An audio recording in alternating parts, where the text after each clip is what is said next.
This is one of my favorite historical revenge stories because its impacts are still felt today. Dante Alighieri was an Italian man during the late 12th century, and the best way I can describe him is that bro was the biggest hater. He was preying on the downfall of pretty much just everyone he didn't like, and nothing shows that better than his most popular book.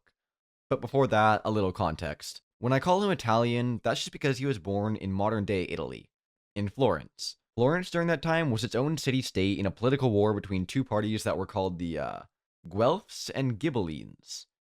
I hope I said that right. Perfect pronunciation, as always. And as one does, those parties were arguing over who should be in charge. Dante was involved on the side of the Guelphs, and when they won, they decided to split into two, the White Party and the Black Party. Dante was on the side of the White Party, which basically meant that he didn't like the Pope as much. He wanted Florence to be more independent, so they had a little conflict, and the White Party then won and kicked the Black Party out of Florence. In response, the Black Party just told the Pope, who then sent an army to occupy the city. Long story short, the Pope fined Dante, he refused to pay, and he was exiled from his home in Florence. That dude went through a lot, so while in exile, he wrote the Divine Comedy, which, to put it lightly, is the most petty work of fiction to ever be released to the public. He released this story where he was the main character and he was traveling through hell, and everyone he disliked was there and suffering, including the Pope, which, as you can imagine, was kind of an insane thing to write. Like, imagine writing an entire religious fanfiction in order to depict everyone you don't like burning in hell. And it becomes insanely popular, like, lives on for centuries. It'd be like if you were watching a movie and the main character was the director, and he pauses the story to mention his ex-wife and how in this universe her life is terrible. It's completely unhinged. And it wasn't just the Pope that Dante had in hell. It was literally everyone he could possibly ever have disliked. The political party that was in charge of Florence, all in hell. The political party before them, also in hell. The guy who sold moldy bread to him that one time 4 years ago, also burning in hell. Dante was absolutely relentless in how much of a hater he was. I absolutely love that level of petty. Alright, next up. This one will be short and sweet because I've talked about him before in a previous video that you should watch, but some theory to recontextualize his insane actions. We are talking about the Emperor of Rome, Caligula. So the setup is that his legions nearly mutinied after being told to invade Britain. The legion had various reasons. Some say it was because nobody wanted to go to Britain, which is the most valid thing I've heard. Some others said that the seas were too rough. And according to legend, this is where Caligula had his revenge. So Caligula's response to soldiers not wanting to go to Britain because of the sea was, naturally, to declare war on the sea. Yeah, you heard that right. He declared war on the giant body of water. And he told his soldiers to collect seashells as trophies. So he was crazy, right? I mean, he also appointed a horse into his council. Bro's nuts. Well, yeah, probably, but also this may have been him dissing the people around him in like a smart way, like the time he appointed a horse to the Roman council, which sounds weird, but in reality it was an amazing diss.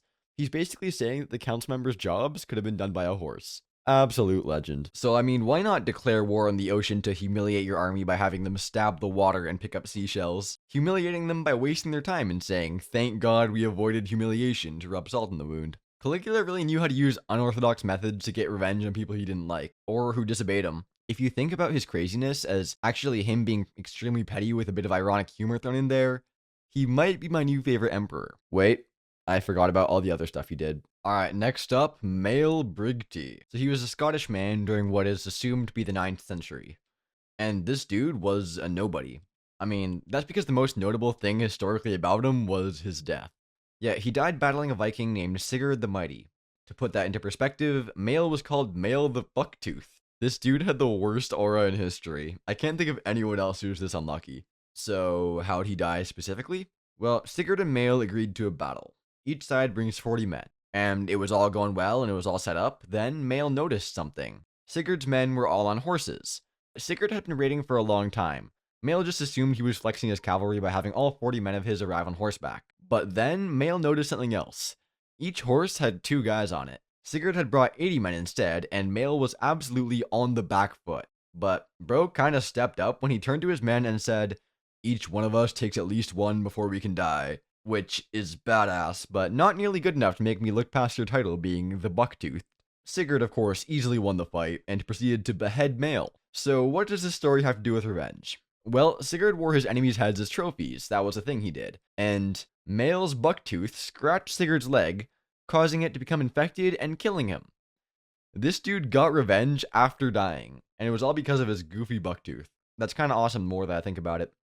Of all the ways to take revenge on someone after your death, that might be the dumbest. Next is Julie de Aubigny, who seems determined to make me mispronounce her name. Her father was King Louis XIV, Master of Horse, and also a master swordsman who would teach fencing to the wealthy boys where he was employed. Julie would be included in those lessons where she would also learn to fence. She was very much an outlier for French women, especially pre-revolution. But after spending her early life learning to fence, among other things, she was well regarded for being an absurdly talented fighter. And she was also known to really get around. And if that doesn't display her talent enough, she was also an opera singer, which is where one of her many revenge stories takes place. So, one of her operatic co-stars, a tenor, was being a bit of a nuisance to the girls in the opera, and Julie would usually step in and defend the girls from the harassment to the annoyance of the tenor. One particular night, the tenor insulted Julie bad enough to cause her to demand a duel right then and there. The tenor was flustered and started coping like, nah, I'm not gonna duel a girl, I'd win and it would make me look bad if I hurt you. Very honorable, and yeah, he was saying that kind of stuff. Eventually, the other co-stars stepped in to stop Julie from beating the tenor. But as the night went on and everyone went home, Julie followed the tenor through the streets, eventually cornering him and demanding another duel. Again, he denied, and so Julie just beat the piss out of him and ran his pockets.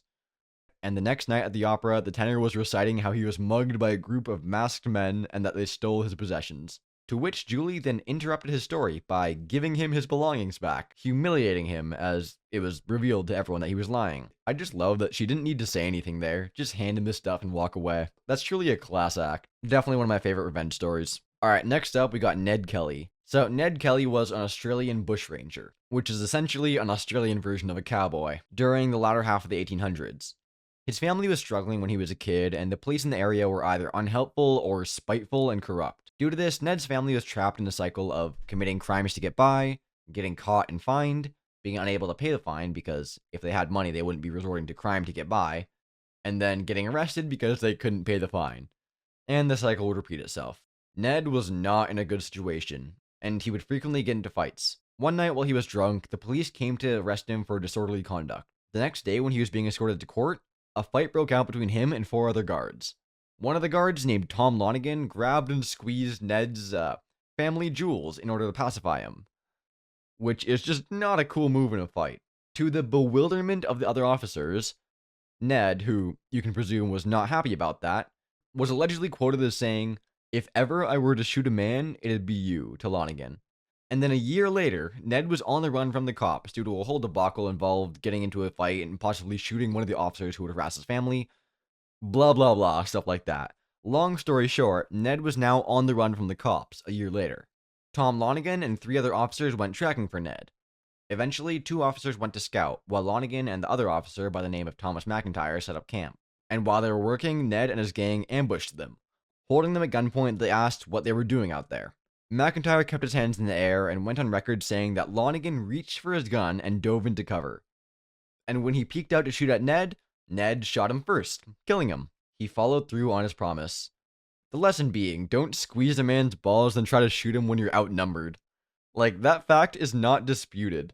The official record by Thomas McIntyre is that Tom Lonigan reached for his gun and took cover, then peeked out and got shot.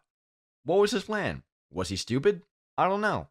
But while this was only the beginning for Ned Kelly's, it's the end of this video, so click this video here that YouTube thinks you'll like, or subscribe. See you.